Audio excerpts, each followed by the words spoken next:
పైసా పైసా అన్నాడు గదనే నిన్ను గన్న నాన్న, ఆఖరికి కురిసేది ఆటన సిక్కల ఆనా. పరుగు పరుగు అంటూ తీస్తిరి గదనే పరుగు, పానం పోయినంక మోగేదే డప్పుల దరువు.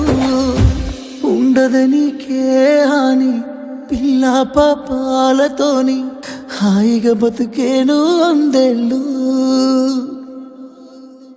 నువ్వు పూలు అల్లుకొని పోతున్నవే అత్తగారింటికి, నే పువ్వులు జల్లుకొని పోతున్ననే కాలే తాటికి.